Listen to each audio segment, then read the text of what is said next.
are you asking me about my wife now? Did you kill her? I found out. I went to confront the man she was sleeping with. You knew who he was? Guess we're gonna go talk to him then. The heroin cut with fentanyl. Figure out a way to move this without dropping bodies. What is wrong with this family? You think you're better than me? You're a thug, just like me. We made sure his ass on that bus tonight. Your Honor, fans, it's Lamont Tyson in here to drop you a trailer breakdown for Your Honor episode 6 of season 2. Man, this show is just so damn good, man. There is just so much stuff going on. And this trailer is extremely intriguing. A bunch of clues in here, and we're going to break it down right now. Please subscribe to my channel.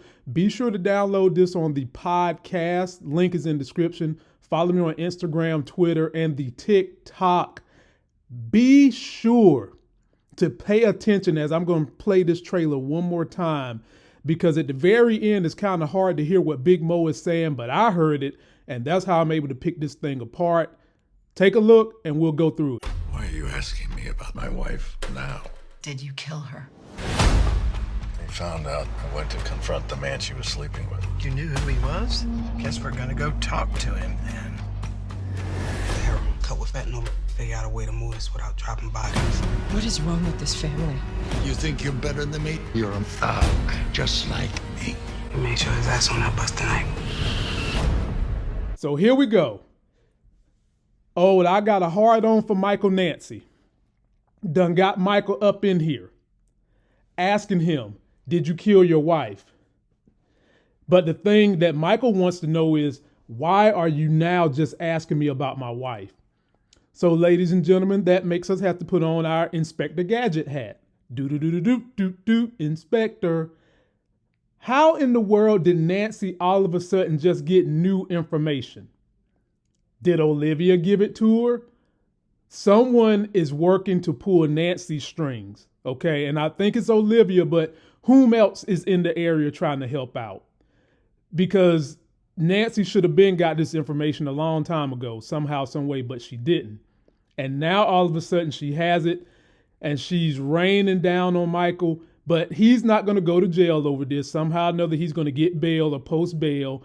And Rocket Raccoon Nancy is going to have to keep on trying, because in the next scene, we see the mother-in-law, who is also in Cocaine Bear, ladies and gentlemen. Get ready to go check that out. And she's talking to Michael, and Michael's telling her, look, I confronted my wife's cheater. I confronted Mr. Long Dong. I confronted him. And the mom is all shocked and shit. She's like, you confronted him?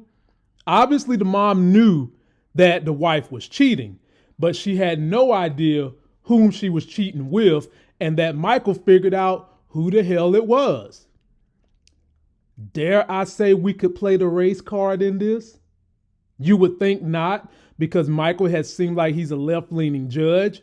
But let me tell you something.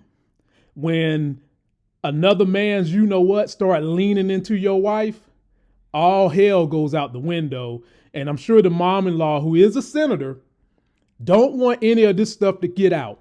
But ladies and gentlemen, could you see a scenario where the mom-in-law helped Michael hide the true events of what killed the daughter? This whole story is so intriguing. I mean, Michael is up the creek. He just can't get a break. You know, he like little Tink Tink running the race. Can't get a damn break. And I'm wondering, how is this going to play out as they are getting ready to go confront the cheater again to figure out what the hell happened. And for all we know, maybe the cheater conspired to help get rid of the wife, because maybe she was going to tell something. And you see the mother-in-law holding Michael's hand. And that means that I think she's got something to do with this whole thing as well. Why else would she be holding his hand? She's implicated somehow, ladies and gentlemen. Post your comments. Let me know what you think. And then we got old Big Mo. I know some of y'all ready for Big Mo to go. And Big Mo is talking to her crew, talking about the drugs, or the heroin is cut with fentanyl, and somebody has a way of moving this stuff without bodies dropping. Who could she be talking about? If I had to put my finger on it, as you see the drugs on the table, you see her getting it out, telling her crew, I would think that it has to be Carlo Baxter and the Baxter family. Somehow or another, they done figured out how to get heroin cut with fentanyl, the right concoction, the right chemical mixture so that people don't die. And then in this very next scene, you see him walking up on somebody who looks like he could be down with Mo's crew and decking them. Maybe this guy is a traitor. Maybe he was working with the Baxter family and then started working with Mo. He double dipping, ladies and gentlemen, as the government would say. And Carlo finds out and he's not thrilled about it. And he's just giving his best Vanilla Ice impersonation and decking this dude, man, right to the face. As Eddie Murphy would say in Coming to America, in the face. And then we get Fia, who last season I didn't really care for her, but I started to get emotionally attached to her. But here and there, she'll do something that gets on my nerves. And here she's holding baby Rocco nice and tight. And this looks like it's the waiting room of like a hospital or something. And she's got this butterface look like, and she's saying, what is wrong with this family? Well, Fia, that ain't hard to tell. Y'all a damn criminal organization. That's what the hell is wrong with the family. You're a criminal organization trying to talk about y'all in the name of Jesus. You want to baptize a baby as if y'all close to God and y'all out here killing people with drugs and killing bodies and all kinds of other shit. And I guess you pray every night for forgiveness. Now, who is she talking to? I would have to say that the two people she's closest to is her brother and daddy. So I would say it's either the brother or the daddy, most likely the daddy, because in the next trailer, still looking like we in some kind of a hospital, you see Victor Newman Conti jacking up Jimmy, saying, you think you better than me, son. And ladies and gentlemen, these are two heads of cartels, organized crime, but they've already alluded to us that Conti pretty much helped fit the bill for Jimmy. And Jimmy is letting this dude jack him up. I just said in my review of last episode, Jimmy was starting to look a little emasculated by his wife, by Conti, and now you're getting jacked up by Conti. And in the background, you can see what looks to be Jimmy's right-hand man standing there doing absolutely nothing but letting the Conti daddy jack his ass completely the hell up. And Conti seems like he's a little jealous of whatever Jimmy is doing, whatever plans Jimmy done put in place. And I said a long time ago that the Conti daddy is going to have to die. There's no way Conti daddy is going to be able to survive. Jimmy's the alpha, but right now he's not looking like it. And Conti is creating another barrier Jimmy's going to have to overcome. And then we get Fia and that mama who I want to die so bad. She gets on my nerve, that Gina Baxter. They're looking at something and someone with intent, with mystery, with what the hell is happening. And you see baby Rocco is nowhere to be found. So post your comments on what you think they're looking at. It could be anything. And then we see our man Jimmy winding up the bat like he's Barry Bonds, just shrunk into a different face. And he's letting somebody get hit with a bedpan, ladies and gentlemen. Take a wild guess who he's hitting. His right-hand man is getting decked across the face with a bedpan. Now, there are several reasons I think the right-hand man could be getting decked. Could it be that he finds out the right-hand man was the one giving Gina the pipe in the emotional absence of Jimmy? Could it be that the right-hand man has been secretly pumping information to Conti?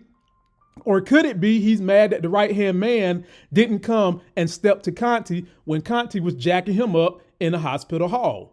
And then we see Conti just giving him that Victor Newman face with them old man teeth. And I never got over the way that man was eating soup like he should be in a retirement home last episode. And then Jimmy Baxter is giving him the classic face, that Alfred Hitchcock, real smooth criminal. If you don't shut the fuck up, old man, I'm going to do you. And ladies and gentlemen, I believe he is going to do Victor Newman Conti. And then the trailer ends with Big Mo telling one of her henchmen, make sure his ass gets on that bus, ladies and gentlemen. What ass is she talking about? Eugene. So they loading up the car with Eugene, and they riding, everybody looking sad in the car. Then all of a sudden, a big bright light hits Eugene's face, and whatever that bright light is about to ram the damn car. Ladies and gentlemen, the question comes down to this. Who the hell is this? Is this Little Mo coming to save Eugene? Is this Roderick looking to take Eugene to have him as a hostage? What the hell is going on here? I can't wait to find out. I want to hear what you guys think in the comments. Leave me your comments, post your comments, tell me everything you think is happening, and let's see what's going to go down in episode 6 of one of the best TV shows going on right now. Please subscribe to the channel. I am Lamont Tyson. Download the podcast. This will be up on the podcast. Follow me on Instagram, Twitter, and TikTok. Until that next Sex is Hell video, I will be doing Bel Air this week. I will be reviewing Ant-Man this week. And I will be getting a review out for the last episode of Last of Us. Rock with me, people, and I'll see you.